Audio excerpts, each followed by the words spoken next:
Welcome to animated study class. मैं गौरव कुमार आप लोगों के लिए 12 सितंबर के जितने भी करंट अफेयर के क्वेश्चन बन सकते थे वो लेकर आया हूँ।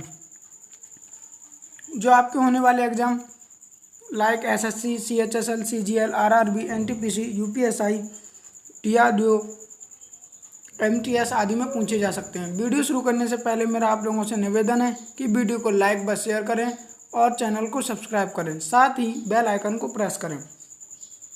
इससे क्या होगा, इससे यह होगा मैं आप लोगों के लिए जो भी वीडियो बनाऊंगा उसका नोटिफिकेशन आप लोगों तक पहुंच जाएगा और आप उस वीडियो को देख पाएंगे। ठीक है, इस वीडियो के पीडीएफ का लिंक नीचे मैंने डिस्क्रिप्शन में दे दिया है, आप वहां से इसकी पीडीएफ डाउनलोड कर सकते हैं। तो चलिए शुरू करते हैं। आज का पहला क्वेश्चन है, हाल ही में विश्व आत्महत्या रोकथाम दिवस कब मनाया गया? कौन सा? विश्व आत्महत्या रोकथाम दिवस कब मनाया गया? तो यह 10 सितंबर को। कब? 10 सितंबर को मनाया गया, यानी कि वर्ल्ड सुसाइड प्रिवेंशन डे हर वर्ष 10 दिसंबर को मनाया जाता है और सन 2003 से, कब से? सन 2003 से मनाया जाता है। अच्छा, इसे मनाता कौन है? तो इसे मनाता है IASP। क्या? IASP फुल फॉर्म क्या है इसकी? International association for suicide prevention.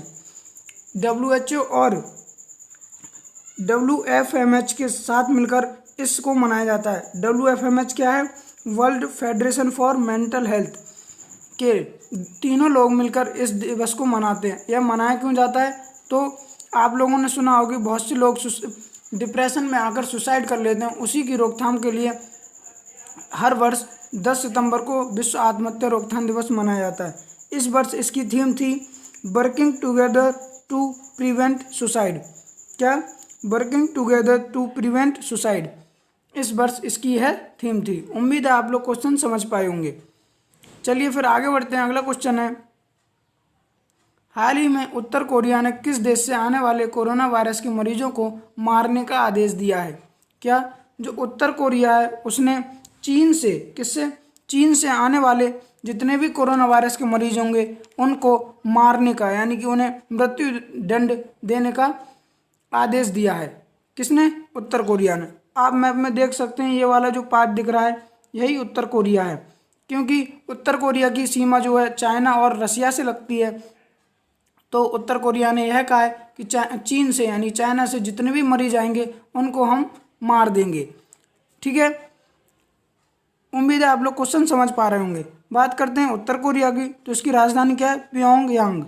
क्या है? प्योंगयांग। और यहाँ के तानाशाह कौन है? Kim Jong Un. और यहाँ की करेंसी क्या है? उत्तर कोरियाई वॉन।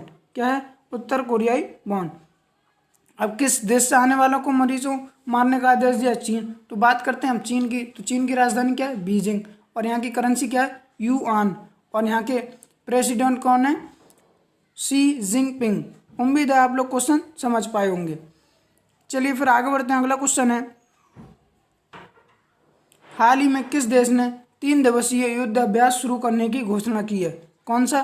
3 दिवसीय युद्ध अभ्यास शुरू करने की घोषणा की है, तो इसका आंसर है ईरान। क्या?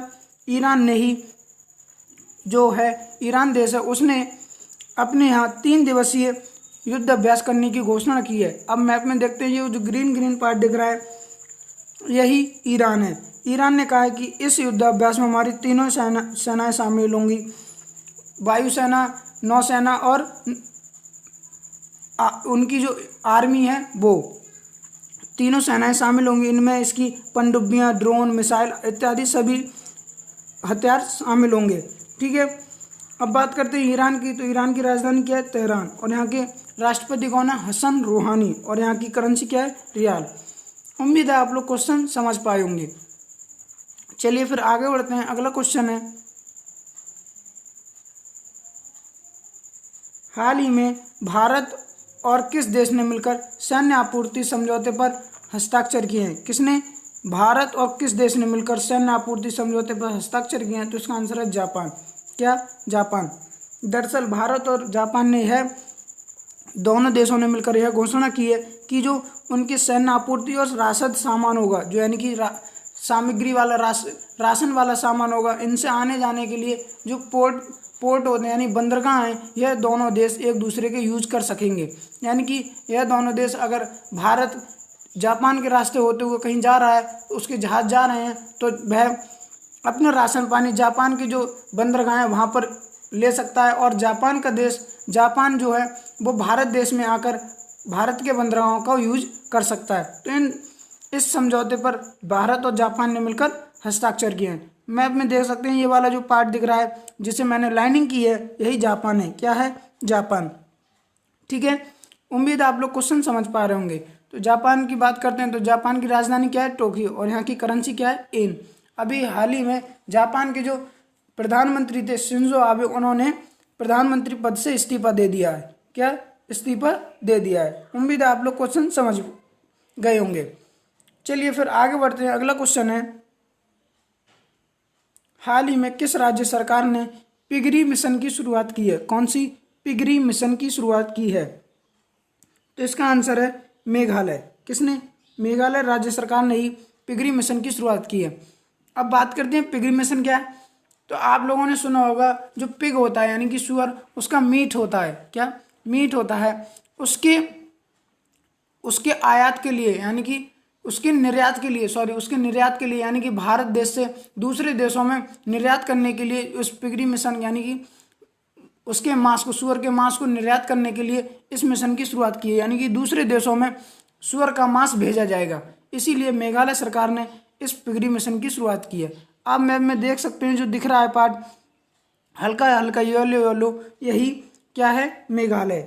मेघालय की बात करते हैं तो इस जो पिगरी मिशन के लिए 209 करोड़, कितने? 209 करोड़ रुपए की धनराशि दी गई है। ठीक है, बात करते हैं मेघालय की। तो मेघालय की राजधानी क्या है? शिलोंग। और यहाँ के गवर्नर कौन है? सत्यपाल मलिक। कौन है? सत्यपाल मलिक। और यहाँ की सीएम कौन है? कॉनराड सांगमा। कौन है? कॉनराड सांगमा। उम्मीद है आप लोग क्वेश्चन समझ गए होंगे। चलिए फिर आगे बढ़ते हैं। अगला क्वेश्चन है, हाल ही में नेशनल स्कूल ऑफ ड्रामा के नए चेयरमैन कौन बने हैं? किसके? नेशनल स्कूल ऑफ ड्रामा के नए चेयरमैन बने परेश रावल। आप फोटो में देख सकते हैं जो दिख रहे हैं यही परेश रावल है। इन्हें ही जो दिल्ली में नेशनल स्कूल ऑफ ड्रामा है इसे बनाया गया है। यह भारत का एकमात्र नेशनल स्कूल ऑफ ड्रामा है। एकमात्र, यानी पूरे भारत में मात्र एक ही स्कूल है ड्रामा के लिए। ठीक है, उम्मीद है आप लोग क्वेश्चन समझ पाए होंगे।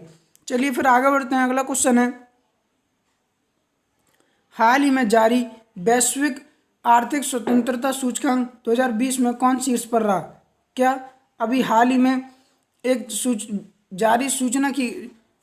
लिस्ट जारी, रिपोर्ट जारी की गई है जिसका जो वैश्विक आर्थिक स्वतंत्रता सूचकांक, जिसमें हांगकांग शीर्ष पर रहा है, और सिंगापुर दूसरे नंबर पर, और न्यूजीलैंड तीसरे नंबर पर रहा है। अब बात करते हैं अपने भारत कौन से नंबर पर रहा है। तो भारत 105, कितने? 105 नंबर पर रहा है। ठीक है, सन 2019 में, कब? सन 2019 में भारत 79, कितने? 79 नंबर पे था, और इस वर्ष यह 26 स्थान गिरकर 105 स्थान पर पहुंच गया है। ठीक है, यह सूचना जारी किसने की है? तो यह फ्रेजर इंस्टीट्यूट और डीयू, यानी कि फ्रेजर इंस्टीट्यूट कहाँ की है? ये लंदन की, और डीयू अपने जो दिल्ली यूनिवर्सिटी है उसके, वहाँ दोनों लोगों ने मिलकर जारी की है, यह सूचना जारी की है। उम्मीद है आप लोग क्वेश्चन समझ पा रहे होंगे। ठीक है, मैप में देख सकते हैं जो वाला पार्ट दिख रहा है, यह जो पार्ट दिख रहा है यही हांगकांग है। क्या है? हांगकांग। यह चाइना से सटा हुआ है। क्या है? चाइना से सटा हुआ है। उम्मीद है आप लोग क्वेश्चन समझ पाए होंगे। चलिए फिर आगे बढ़ते हैं। अगला क्वेश्चन है, हाल ही में किस हवाई अड्डे का नाम बदलकर भगवान राम के नाम पर रखा जाएगा? किसका?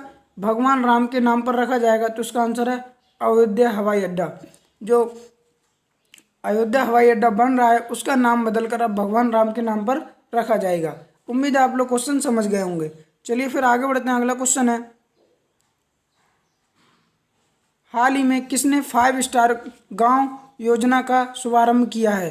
किसने 5 स्टार गांव योजना का शुभारंभ किया है? तो इसका आंसर है डाक विभाग। किसने? डाक विभाग ने इस योजना का शुभारंभ किया है। ठीक है। अब ये 5 स्टार क्या योजना है, 5 स्टार गांव क्या योजना है, तो इसमें क्या होगा, तो जो सरकार की जितनी भी सरकारी पॉलिसी यानी कि योजनाएं लागू होंगी उनका उन योजनाओं को प्रत्येक गांव के लोगों तक पहुंचाने के लिए डाक विभाग काम करेगा। क्या, उन योजनाओं को गांव तक पहुंचाने के लिए, लोगों को जागरूक करने के लिए इस विभाग यानी डाक विभाग इस योजना को शुरू करेगा। ठीक है।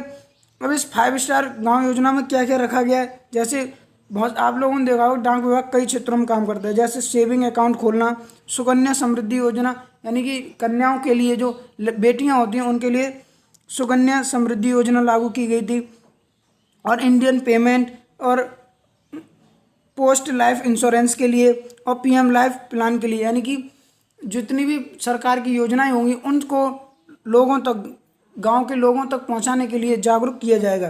तो यह किसके द्वारा किया जाएगा, डाक विभाग के द्वारा किया जाएगा। यह योजना कहाँ से शुरू की गई है, तो यह महाराष्ट्र से, कहाँ से, महाराष्ट्र से शुरू की गई है। उम्मीद है आप लोग क्वेश्चन समझ पाए होंगे। अब बात करते हैं महाराष्ट्र की, तो महाराष्ट्र की राजधानी क्या है, मुंबई, और यहाँ के सीएम कौन है, उद्धव ठाकरे, और यहाँ के गवर्नर कौन है, भगत सिंह कोश्यारी। ठीक है। उम्मीद है आप लोग क्वेश्चन समझ गए होंगे। चलिए फिर आगे बढ़ते हैं। अगला क्वेश्चन है, हाल ही में सरोद पोर्टल किसने लॉन्च किया, कौन सा सरोद पोर्टल किसने लॉन्च किया, तो इसका आंसर है जो हमारे 9 परिवहन मंत्री हैं, यानी कि 9 हमारे जितने भी पोर्ट हैं यानी बंदरगाह हैं उसके जो मंत्री हैं मनसुख मंडाविया, इन्होंने यह पोर्टल की शुरुआत की है, सरोद पोर्टल की शुरुआत की है। अब ये शुरुआत क्यों की है, आप लोगों ने देखा होगा कि बहुत से दूसरे देशों से जो जितने भी अपने बंदरगाह हैं भारत के, उन पर दूसरे देशों से जहाज आते हैं, तो कभी कभी ऐसा होता है कि वहाँ पर दिक्कतें हो जाती हैं। ठीक है। तो उन दिक्कतों को सुलझाने के लिए यानी उसके निदान के लिए इस पोर्टल की शुरुआत की है। उन समस्याओं को ऑनलाइन ही निदान कर दिया जाएगा, उन समस्याओं को ऑनलाइन ही सुलझा दिया जाएगा, इसीलिए इस पोर्टल की शुरुआत की गई है। उम्मीद है आप लोग क्वेश्चन समझ गए होंगे।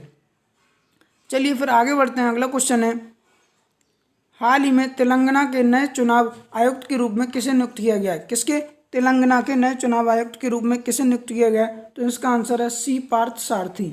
कौन, सी पार्थ सारथी। आप फोटो में देख सकते हैं, ये जो दिख रहे हैं यही सी पार्थ सारथी हैं। अब इन्हें तेलंगाना राज्य का नया चुनाव आयुक्त नियुक्त किया गया है।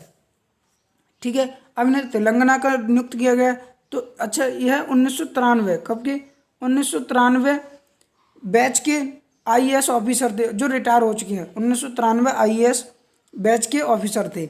उम्मीद है आप लोग क्वेश्चन समझ पा रहे होंगे। बात करते हैं तेलंगाना की, तो तेलंगाना की राजधानी क्या है, हैदराबाद, और यहाँ के सीएम कौन है, के चंद्रशेखर राव, और यहाँ के गवर्नर कौन है, तमिलिसाई सुंदरराजन। कौन, तमिलिसाई सुंदरराजन। उम्मीद है आप लोग क्वेश्चन आज के समझ पाए होंगे। तो मेरा आप लोगों से एक बार फिर से निवेदन रहेगा कि आप वीडियो को लाइक व शेयर करें और चैनल को सब्सक्राइब करें। Thank you.